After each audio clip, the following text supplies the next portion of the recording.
એક વખત એક ચોર જ્યારે મરવા પડ્યો ત્યારે તેણે પોતાના દીકરાને બોલાવીને એક સલાહ આપી કે બેટા, જો તારે ચોરી કરવી હોય તો કોઈ ગુરુદ્વાર, ધર્મશાળા કે કોઈ ધાર્મિક સ્થળોમાં ન જવું.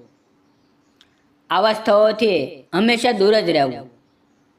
અને બીજી વાત, જો તું ક્યારેય પકડાઈ જાય તો એ સ્વીકાર ન કરવો કે તે ચોરી કરી છે, ભલે કેટલી પણ સખત માર પડે. ચોરના દીકરાએ કહ્યું, ઠીક છે.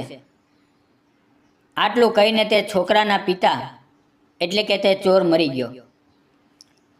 અને તેનો છોકરો રોજ રાત્રે ચોરી કરવા જતો રહ્યો. એક વખત તે છોકરો એક ઘરમાં ચોરી કરવા ગયો.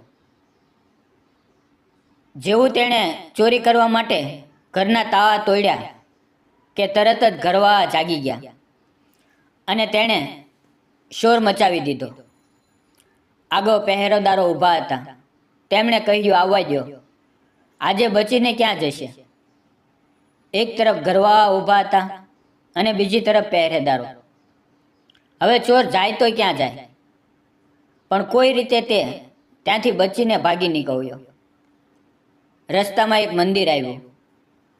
મંદિર જોઈને તેને પોતાના બાપની સલાહ યાદ આવી કે કોઈ ધાર્મિક સ્થળ પર ન જવું. પણ હવે કરે પણ શું?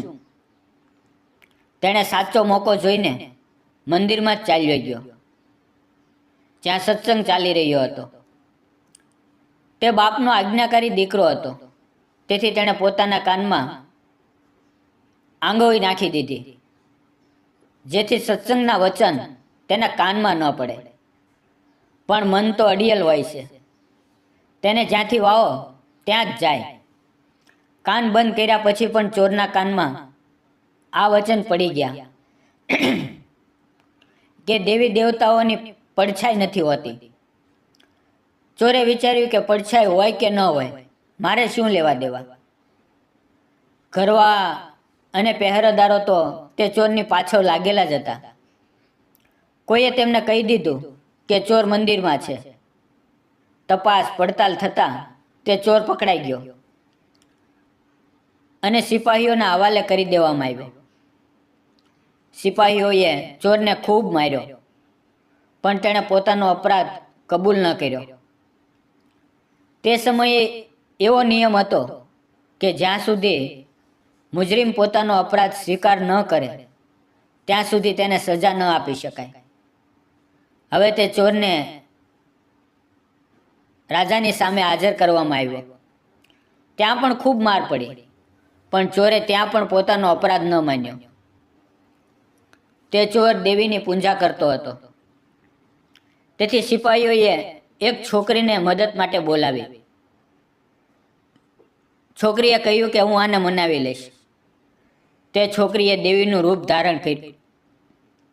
2 નકલી હાથ લગાવ્યા, 4 હાથમાં 4 મશાલ પ્રગટાવી અને નકલી સિંહની સવારી કરી. કારણ કે તે સિપાહીઓ સાથે મોવેલી હતી, તેથી જ્યારે તે આવી તો તેના કહેવા પર જેલના દરવાજા કડ કડ કરતા ખુલી ગયા. જ્યારે કોઈ વ્યક્તિ કોઈ મુશ્કેલીમાં ફસાઈ જાય છે ત્યારે અક્ષર તે દેવી દેવતાઓને યાદ કરે છે જેને તે માનતો હોય છે. તેથી તે ચોર પણ દેવીને માનતો હતો. દેવી માતાની યાદમાં બેઠો હતો કે અચાનક દરવાજો ખુલી ગયો અને અંધારા ઓરડામાં એકદમ પ્રકાશ થઈ ગયો. દેવી બનીને છોકરીએ ખાસ અંદાજમાં કહ્યું, જો ભક્ત, તે મને યાદ કરી અને હું આવી ગઈ. તે બહુ સારું કર્યું કે તે પોતાનો અપરાધ સ્વીકાર ન કર્યો. જો તે ચોરી કરી હોય તો મને સાચે સાચું કહી દે. મારાથી કંઈ છુપાવીશ નહીં. હું તને તરત જ જેલમાંથી છોડાવી દઈશ. ચોર દેવીનો ભગત હતો. પોતાના ઈષ્ટને સામે ઊભેલા જોઈને ખૂબ ખુશ થયો અને મનમાં વિચારવા લાગ્યો કે હું દેવીને બધું સાચે સાચું કહી દઈશ. તે કહેવા તૈયાર જ થઈ ગયો હતો કે ત્યાં જ તેની નજર દેવીની પડછાઈ પર પડી. તેને તરત જ સત્સંગના વચન યાદ આવ્યા કે દેવી દેવતાઓની તો પડછાઈ નથી હોતી.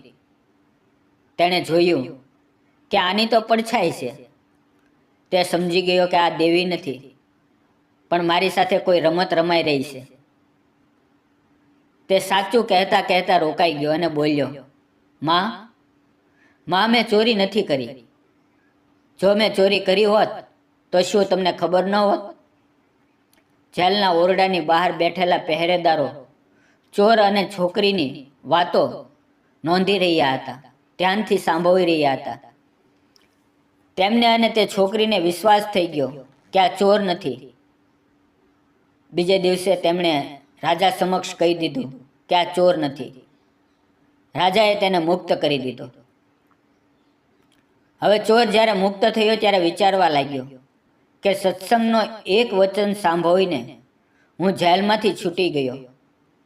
જો હું આખી જિંદગી સત્સંગ સાંભળવા લાગુ તો મારું તો જીવન જ બદલાઈ જાય.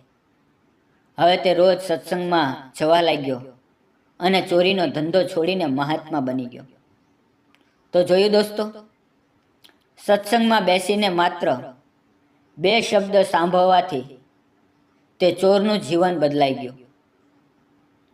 આ બિલકુલ સાચું છે કે સત્સંગ કેટલો પવિત્ર, શક્તિશાળી, પાવન તથા રક્ષા કરનારો હોય છે. સત્સંગની મહિમા ખૂબ મહાન છે. તો દોસ્તો, જો કહાની ગમી હોય તો વિડીયોને એક લાઈક અને શેર અચૂક કરજો અને ચેનલને સબસ્ક્રાઈબ કરજો. ફરી મળશું એક નવી વાર્તામાં. ત્યાં સુધી આવજો. ધન્યવાદ મિત્રો.